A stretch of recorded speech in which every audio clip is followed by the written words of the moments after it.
Akkam jirtu dhaggeeffattoota oduu dhugaa oduun sa'aatii kanadhaaf isiniif qabanne kan kanatti aananii jiran fakkaatu. Mata duree oduu gareen wayyaanee Dr. Dabratsiyoon Gabra Mikaa'eliidhaan durfamu gareen Geetaachoo Raddaa maqaa wayyaaneetiin akka hin fayyadamne dhorkee jira. Waraanni bilisummaa Oromoo aanaa Arsii keessatti lola gaggeessaan ture jedhee dubbatee jira. Oduu babal'inaadhaan amma walitti deebinutti fuula YouTube kanaa like, share, subscribe gochuu hin dagatina. Oduu bal'inaa. Gareen wayyaanee Dr. Dabratsiyoon Gabra Mikaa'eliidhaan durfamu gareen Geetaachoo Raddaa maqaa wayyaaneetiin akka hin sochoone dhorkinee jirra jedhanii dubbatanii jiru. Garaagarummaa wal faallessuu siyaasaa TPLF kan waldhabdeen guutamee jabaatee itti fufee jira. Kana hordofee gareen Dr. Dabratsiyoon Gabra Mikaa'el kan koora jaarmiyaa 14ffaa TPLF gaggeessaa jiru murtee haaraa dabarsuusaa dhaga'amee jira. Gareen Dr. Dabratsiyoon Gabra Mikaa'eliidhaan durfamu kun jimaata darbeerraatii kaasee walgahiirra kan jiru yeroo ta'u guyyaa har'aatti ibsa baaseedhaanii gareen durataa wayyaanee haaraa baaseenii miseensa koree giddugaleessaa wayyaanee yaa'ii jaarmiyaa 14ffaa irratti hin hirmaanne hagayya 11/2016 irraa eegalee waltajjii kamittuu bakka bu'ummaa wayyaaneetiin akka hin qabaanne himuudhaan TPLF'dhaan akka hin dhaabnes dhorkanii jiru jedhamee jira. Kana jechuun gareen uggurame kuni obbo Geetaachoo Raddaa kan hoogganu ta'uusaa hin beekama. Miseensoti koree giddugaleessa obbo Geetaachoo Raddaadhaan durfaman kun 14 yeroo ta'anii sochiin garee kanaan maqaa TPLF jedhuudhaan hojjetamaa jiru kan hin beekamne ta'uu isaa Dr. Dabratsiyoon Gabra Mikaa'el ibsa guyyaa har'aa kennaniidhaan dubbatanii jiru.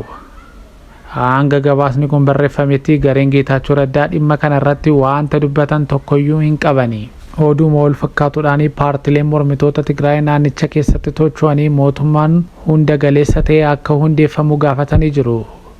Qoqqoodinsi adda bilisummaa uummata Tigraay yookiin TPLF keessatti uumamee walqabatee naannichi mootummaa humnoota siyaasaa Tigraay hunda hirmaachisee akka hundeeffamu paartileen naannoo Tigraay keessatti socho'an dubbatanii jiru.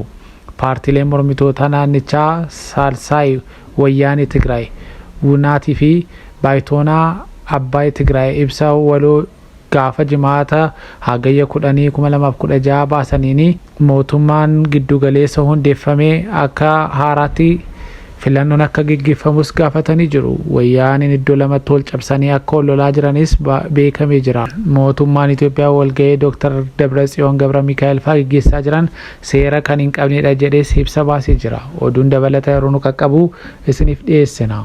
Oduu gara biraatiin waraanni bilisummaa Oromoo yookiin WBO'n godina Arsii lixaa aanaa Gada Baasaasaa keessatti diina du'aa fi madoodhaan adabeen jira jedhee baasee jira. Hagayya 17/2024 irratti ifa gaachana sabaa WBO Cibraa Jaalladhii Gammadaa itti fufiinsaan bobba'uu irratti waraanni bilisummaa Oromoo godina Arsii lixaa aanaa Gada Baasaasaa keessatti diina du'aa fi madoodhaan adabeen jira jedhee dubbatee jira. Hagayya 17/2024 akka lakkoofsa warra Awurooppaatti irree fi gaachana sabaa waraanni bilisummaa Oromoo Cibraa Jaalladhii Gammadaa itti fufiinsaan bobba'uun Irbuu Shiningaa zoonii kibba bahaa Oromiyaa keessatti tarkaanfii waraana mootummaa irratti fudhataa jira jedhee dubbatee jira. Haaluma kanaan guyyaa kaleessaa hagayya 16/2024 galgala toora sa'aatii 1 irraati kaasee hanga sa'aatii 2:23 godina Arsii lixaa aanaa Gada Baasaasaa ganda Ficcoo Kaakkaa magaalaa Bakka Ficcoo jedhamu keessatti mooraa waraana raayyaa ittisa Itoophiyaa seenuudhaan rukuteen jira jedhee dubbatee jira. Lola kanarratti loltoota 17 ajjeesuudhaan 10 madeessuudhaan AKM 4 hidhannoo guutuu wajjin irraa hiikkadhee jira jedhee dubbatee jira.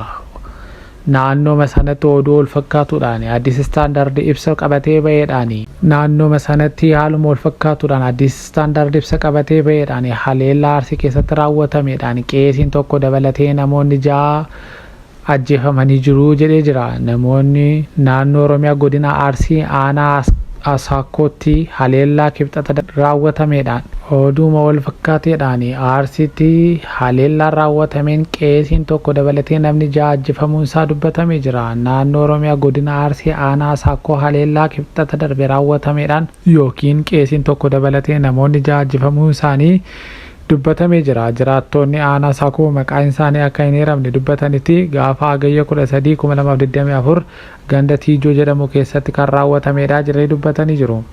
Haleellaa kana kan raawwates miseensota garee hidhattootaa waraana bilisummaa Oromoo yookiin Shanee jechuudhaan waamaman ta'uun isaanis dubbatanii jiru. Namoota ajjeefaman kunniin abbaa amantaa mana amantaa Ortodoksii Qulqulluu Gabri'eel kan ta'anii luba Balaayina Maamuu akkasumas Gazzaany Mangistuu Gabayyoo Tsaggaayee Mabiraat Fiqiree fi kan fakkaatan ta'uun isaas dubbatamee jira. Kana malees haleellaa kanaanii manneen jireenyaa hedduun barbaadaa'oo fi qabeenyi beelladootaa kanneen akka loonii fi hoolaa dabalatee bal'inaan dhumanii jiru jedhamee dubbatee jira. Gabaasa kana kan nuyi arganne Addis Istaandaard irraati. Dhaggeeffattoota keenya oduun sa'aatii kanaaf isiniif qabnu kan kana fakkaatanidha. Fuula YouTube kanaa like, share, subscribe gochuu hin dagatinaa.